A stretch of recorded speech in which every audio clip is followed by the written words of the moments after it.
để tên nó chỉ bỏ là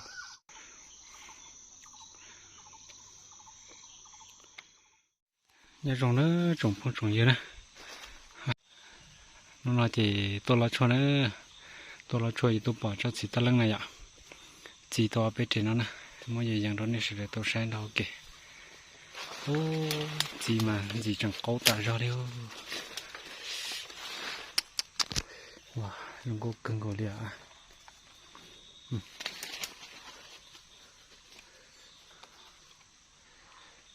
này sẽ để cho cái xe thế nó mù giờ chui bên họ bỏ bên nhà chỉ mà chỉ đông đi cho nó họ mà đi về dạng đó này sẽ để tôi sáng nè cho nên chỉ ta lưng thì sao hay vượt cái chả chẳng có đâu câu tuyệt đẹp chỉ tao xe lúc này chỉ tao xe trong này ô thịt bò mà xe tông gì khác thì chơi đâu xe năng nó cho nó chỉ cho ya yo mo hay lo lù rồi rong súp phát gì hay đi trả gì mà lo lù chỉ súp phát gì là họ chỉ bò lốp bổ nè ta là chỉ để cho phong cho dư thế ô xe tôi lấy plong xưa ô của này lúc rằng thầy thổ nè cho phong cho dư nè đi trả là này lúc rằng nó phơi này tan thọ cái gì thế mà rồi luôn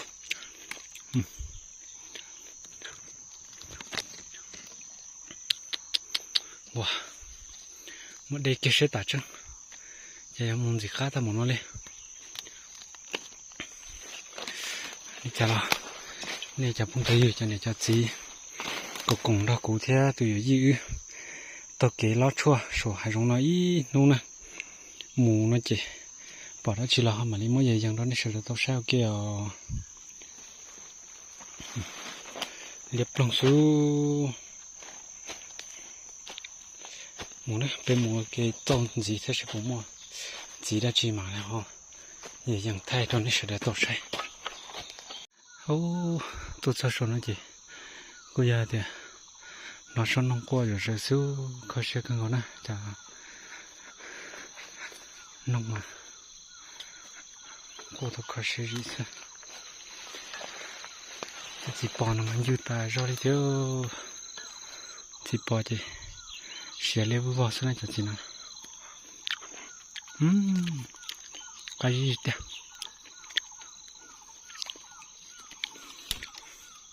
nó là chỉ xe từ đồ khá xe nữa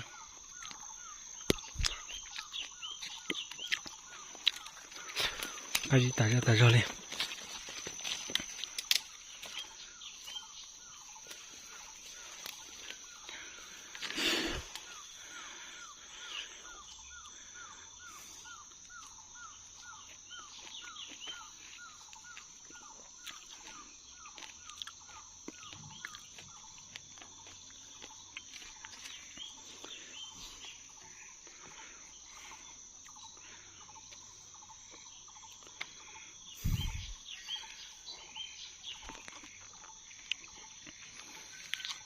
cái gì ta rồi nè nó thì chỉ xả trốn nè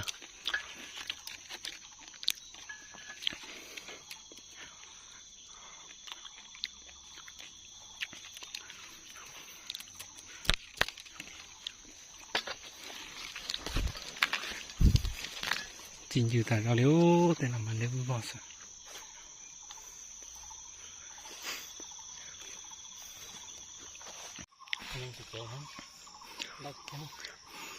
tụt bỏ cho chị chế luật cha na chị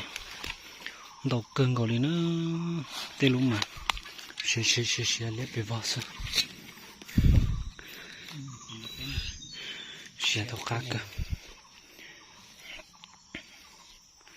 sẽ tao gì khác ta rồi nè từ gì chỉ cả trường sơ ta rồi thế nó chỉ chế ra bé mà ta cá mù sơ giò thế sẽ bụng chua đấy nhá mà tôi nói khó chua được tù tí lo mó đùa thế này chị tôi sơ nói khó chua được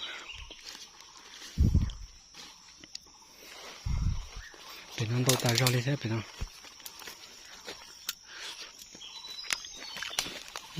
cụ chè tí tỏ chỉ tỏ lấy tôm đâu nè cá thổ này cá to là sét rồi chỉ đi đây chỉ chim bù lù sức theo nàng chia lao là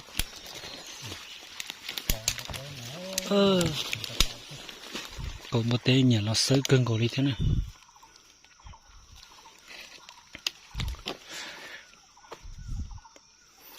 ôi dồi leo bự bò bự bể tên nó lì xưa trồng phong trồng dưa wow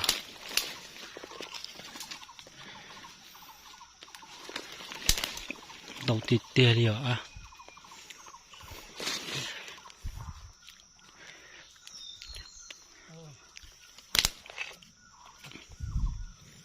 cho biết xe là mua cho tôi lử là mua nè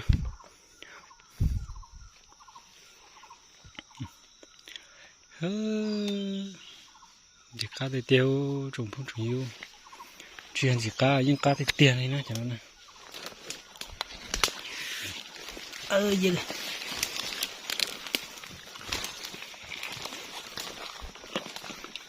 này chân mỏ nó thịt gì đầu tay ra đi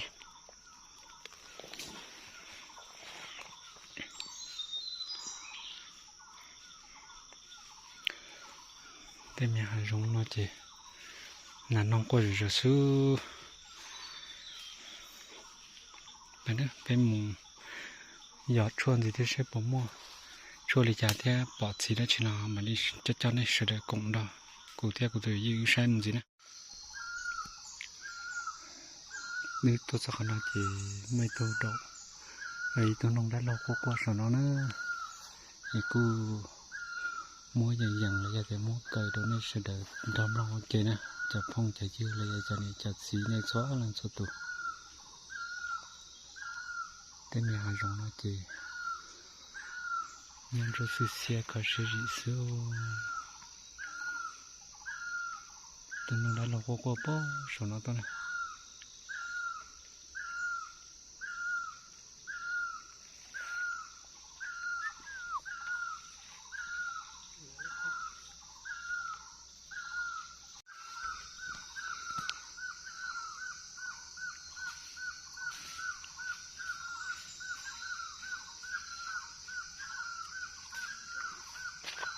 giờ qua rồi xin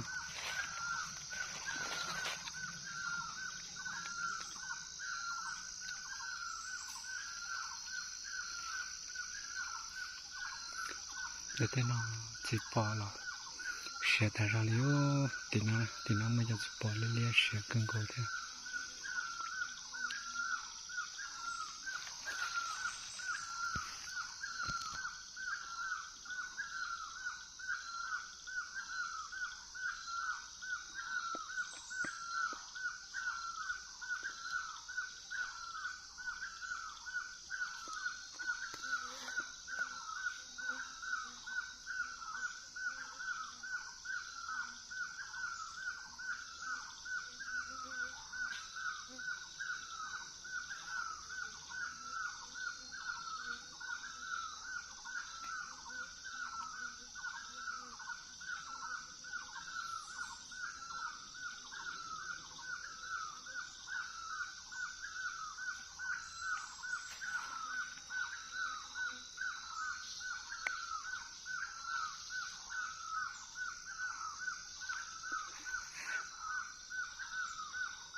đầu nó qua rồi xuống nông đầu đã lâu rồi qua rồi xuống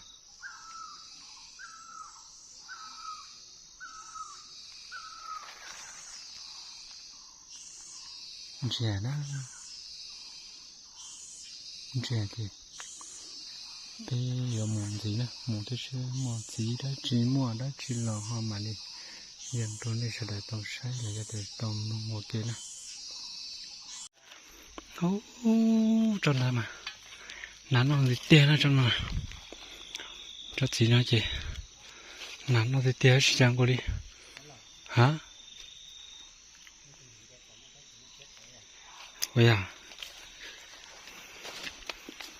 chú ấu đồ chú ấu đồ sữa nắn nó thì tiền chắc gì nào cái gì tiền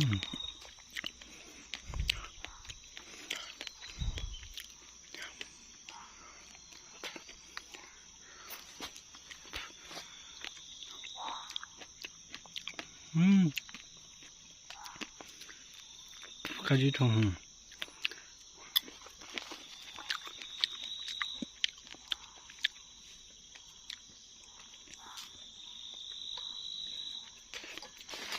chỉ bao số nó lắm đi ta ra đi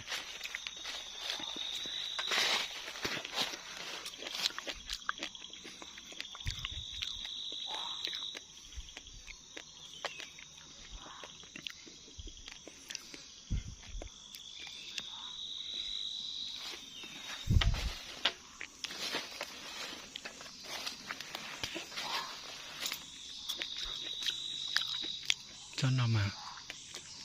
dù thì đẹp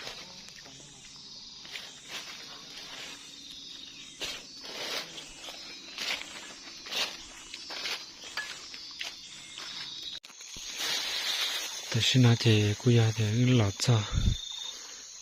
เจตรงเดือดรู้รอเกี่ยวสักไข่แล้วนะลูกกูรอเกี่ยวสักไข่กูอยากอะไรอย่างมันชื่อมันจะเต้นกูรออะไรอย่างแต่ละเต้กูว่ากูเจตรงนี้สุดแล้วต้องใช้ดอกอยู่โอเคนะนู่นอาจจะกูอยากจะตัวเราช่วยได้สิเราจะ来ช่วยนะthì chỉ mua thì cô lọ chỉ lái thế chỉ ta lên đó là đua mà nó na lọ tà rồi lên tên là chuyện đua run ruột cái nâng ta lên chứ để nó giờ cho cái thầu u cho này cho chi lên để trụ mông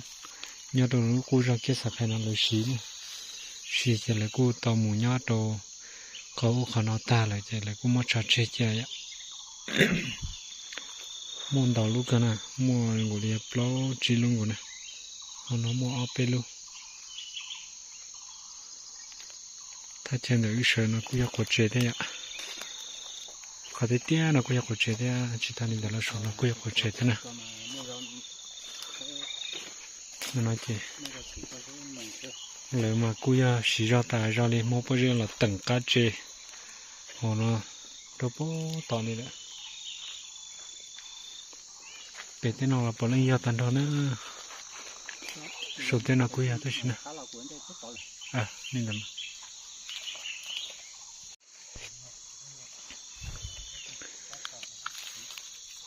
bây giờ bỏ lên tan đó nữa thì mình qua qua trên này chỉ bỏ lên tan đó tất cả tôi sao thế cũng rồi và thầu cho nên cho xì nhau đó là thì cũng mới vậy dần đó nên sẽ để tàu sai ok nó trồng phong trồng như nè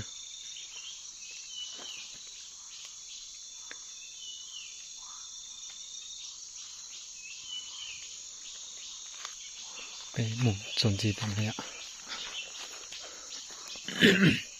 để nó cùi dây luôn thế này để cho nó lo nó cùi dây luôn thế để xong lò là để xong tên đồng tứ lọt ta lên nó liền á lần nó thì nhà luôn này cô giọt cái sắc khay bây giờ nho trong đó cột giọt nó nhung á cái này thì như lọt sắc nó nè lọt sắc nó giờ cô bỏ cho chị mà mua vậy à bố thầu cho nên cho chị là cho trên nữa nhìn này nó từ đến đấy xong là chẳng chi thì cho nên sẽ đợi đợi mù đấy nè ô chẳng chi cả mấy luôn nhân để nó họ số nó mua đâu cái thế này nè họ và có cùng từ gì cái đấy nè chẳng chi tại sao giờ anh dê muốn cứ là giờ trả đi luôn dê sao lại tại sao này tôi đã lo dọn dê một đến nè dê cho nó nè họ đợi mình để chữa kê thôi dê cái chân giật lại cái đó đồ là nạt làm vô kê dê đó dọn để gì gọt tờ kia nè tiền gọt tờ chế lo cho tờ lúc xong chỉ cho lúc xong lại chẳng mua rong để khỏi nó nè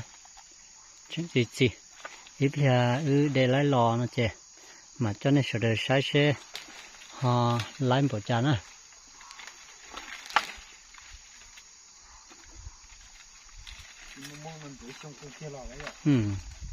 nên chỉ sát to đấy chẳng hạn to tôi chịu cho cá lớn nói cho thế nào là dê bớt số hả dê đỡ có một tu xía số để cho số chế cho họ có chế cũng mà chế ba tu cơ chú còn mà hai à nó lại luôn nữa không vậy lấy luôn cho nó là cho nó mà chứ cá nào cho nó chơi cho nó ấy của tôi để của nó nên sai nó nè cho nó mà nó nông lo tới mà thợ mò nó chỉ nó chạy cu rồi rong đang chịu của tao cơ nè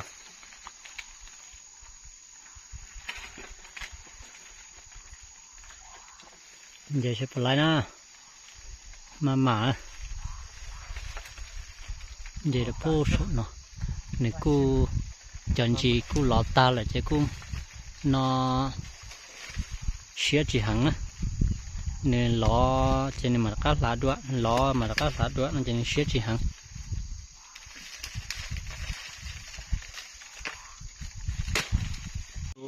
như chút gì để tồn đầu cơ đi nè bây giờ thì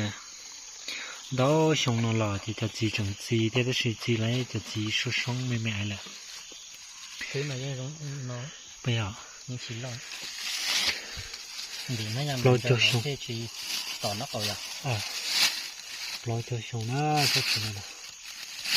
tăng thêm mua núi rồi chia sạc hay nó gì lấy cho chút gì nó phô thông để lo lại